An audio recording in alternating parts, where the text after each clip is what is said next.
Bonjour.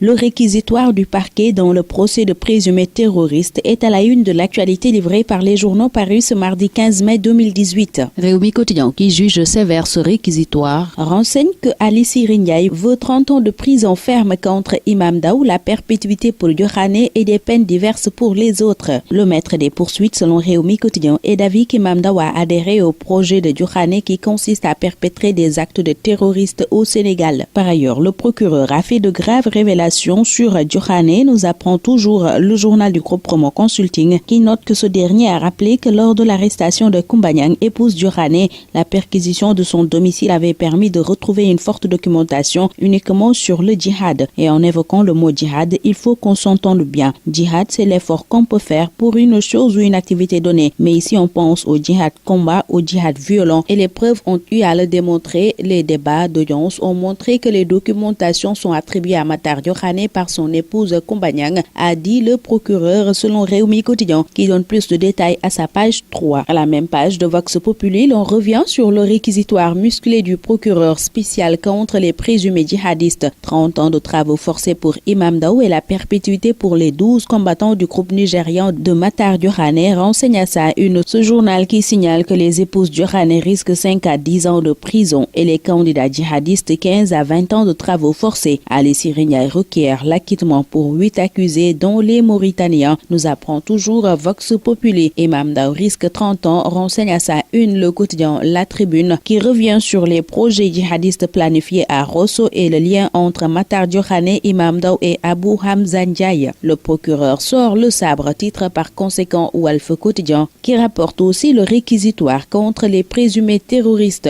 Et c'est des peines Pandao aux yeux du quotidien qui nous fait part aussi du réquisitoire contre les présumés terroristes fait par le procureur hier. Ce dernier a requis la perpétuité pour Diokhane et 30 ans pour Imam Ndao, nous apprend le journal Domadiambal Diagne. Le journal Observateur voit que l'horreur se lève sur les djihadistes avec ce réquisitoire du procureur. Ce journal nous apprend que le parquet veut les travaux forcés à perpétuité contre Matar Diokhane et 10 autres accusés, 30 ans de travaux contre Imam Ndao, 20 ans contre Saliou Ndiaye et Moustapha Diakhaté, 15 ans contre Papa Kabili Koulibaly et Ibrahima Ndiaye et El Hadji Mamadou Ndiaye entre autres, et 10 ans pour la deuxième femme de Diokhane, 5 ans pour la première. Le procureur frappe dans le tas, note pour sa part Libération, qui se propose de nous parler aussi de Mamadou Camara qui prétendait détenir des informations sur un projet terroriste. Arrêté par la DIC et écroué par le doyen des juges, il jurait que Daesh lui avait proposé 1 milliard pour des informations sécuritaires concernant le Sénégal. Confondu, il a avoué qu'après son échec de rallier l'Europe via la Libye, il ne voulait pas être la risée de son village natal, d'où son histoire inventée de toutes pièces.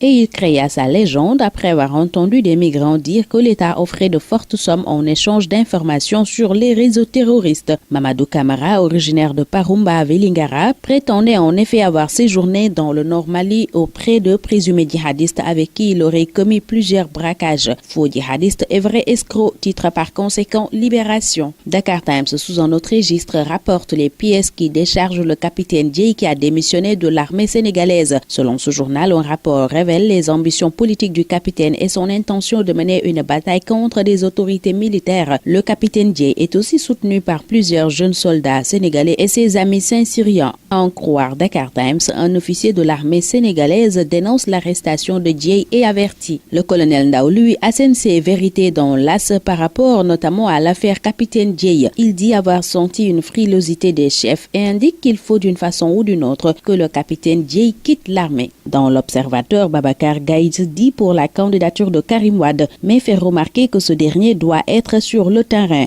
Le porte-parole du Parti démocratique sénégalais évoque aussi son différend avec Oumar Sarr et l'arbitrage de Maître Abdoulaye Wade. Pendant ce temps, le procureur du Qatar brûle les ailes de Karim Wade, choisi pour représenter le Parti démocratique sénégalais à la prochaine présidentielle. Ce dernier aurait dit à Karim Wade, je cite, « Dites à vos troupes que vous ne pouvez pas être candidat selon Rewmi Quotidien ». Ce journal nous apprend aussi qu'au moins 41 morts et 1700 blessés ont été enregistrés hier lors de l'inauguration l'intervention de l'ambassade des USA à Jérusalem. Israël massacre 55 Palestiniens à Gaza, note pour sa part Vox Populi. Flou autour de leur santé, Diafra Keita Baldé, les énigmes. C'est le titre qui barre la une de Stade, le quotidien du sport. Et le quotidien des sportifs Record livre des révélations sur la préliste des 35 lions, annonçant notamment le retour de Kara et Famara. Et c'est tout pour ce tour des journaux. Très bonne lecture, excellente journée à tous.